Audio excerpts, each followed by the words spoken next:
The Constitution in 2013 is very explicit that a peace and reconciliation program should be undertaken and should be given rise effectively from the date of that constitution in 2013. That did not happen in Zimbabwe. We are in 2026. It is only, and that peace and reconciliation was to, peace and reconciliation should have run for 10 years. ZANU-PF, the political party that has been incumbent, only sought to enact an act of that nature in 2018, which means it was already late to its effective date. But then now in 2026, without that expression in the Constitution, seeing its full light, which was 10 years prescribed by the Constitution, they are seeking to dissolve that, to abolish it, only a few years after its enactment. So if it was in good faith, as they preach in amendment number 3, where other things must continue because they haven't had full light, why is it that this one, without having its full 10-year expression, is being abolished to be passed on to the Human Rights Commission? Yet the full expression of the Constitution clearly says, give it 10 years. And what was the 10 years for? The 10 years was for us to begin a program of inquiry, to seek what the solutions should be to these historic problems, only to pass it after 10 years when we have resolved the program of action. Now, the peace and reconciliation died a death soon after its enactment in 2018, citing budgetary problems, citing also that it had logistical problems that were due to non-budgetary allocations, which means that the activities that needed to be done and the programs that had to be done in order for us to fully realize this 10-year thematic committees that will go and do public consultations, that will unpick the problems in the communities, solicit from the said communities the resolutions that should now be fully expressed when we pass over. That was not done. They are stagnant, they are dead.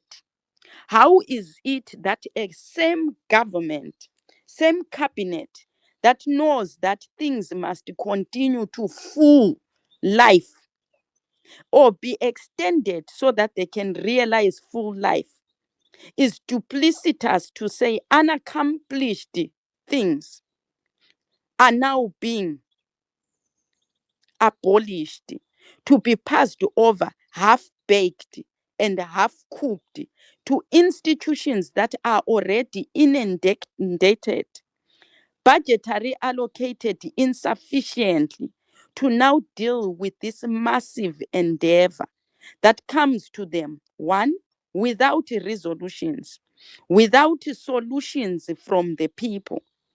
What will the Human Rights Commission now be dealing with, since the people in communities have not been given full expression to come up with the frameworks of how they now want to proceed? So you see the duplicity, the bad faith nature, the treacherous, and more importantly, that desire in their own resolution to be treasonous to the nation.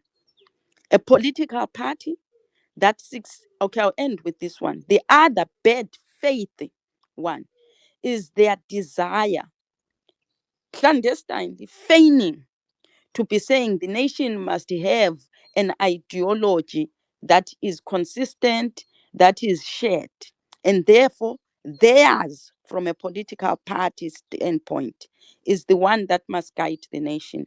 Now let's look at what this party is. This party, it says, and we continue as a nation to be made to celebrate its unity accord. Now, what does that mean?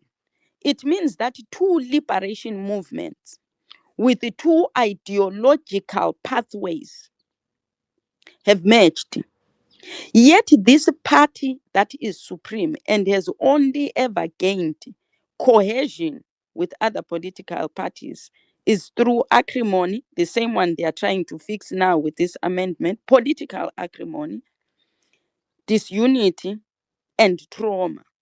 It is now going to force a whole citizenry of Zimbabwe to adhere to a one-sided political ideology when it is a collective. It is now a unified with two ideologies, a ZAPU ideology and a ZANU ideology. Yet only one ideology is now the furtherance of our national ideology. The Herbert Chitepo School of Ideology, which takes the ideology of ZANU PF, which is a unified party with ZAPU. You see now the deceitful nature and the true principle that guides this party. It is a one-party state. We do not have a unity accord because it is not expressed by the ideology. If it was a revolutionary stance that it is doing, a nationalist ideology, we should see two political ideologies or a condensed political ideology of those two national fronts, but we only have one. And the Zimbabwean people have never questioned why, if we are still celebrating a unity accord, ZANU-PF as a party still retains the dominance of ideology. If it is truly a revolutionary maintaining political party, why it still chooses to have one ideology it wants to push to the whole nation and not the comprehensive nationalist ideology that went off and won the independence of Zimbabwe. So for me, this bill must be taken seriously in its content and in its principle.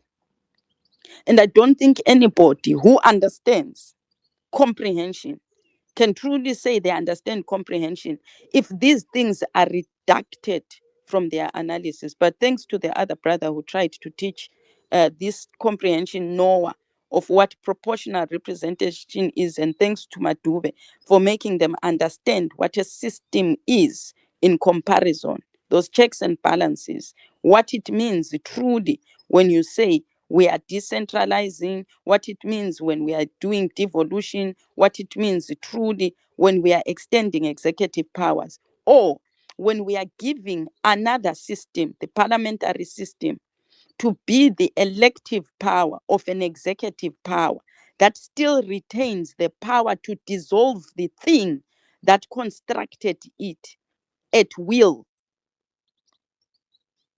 which South Africa doesn't have. But we are extending it to an executive power that can dissolve the thing. How is that possible? So no checks or balances have been made in this bill because it is a bad faith bill. It feigns certain things, but it betrays itself when it forgets in the same bill to present the solutions to the displacement of power that it is doing. So I'll end there.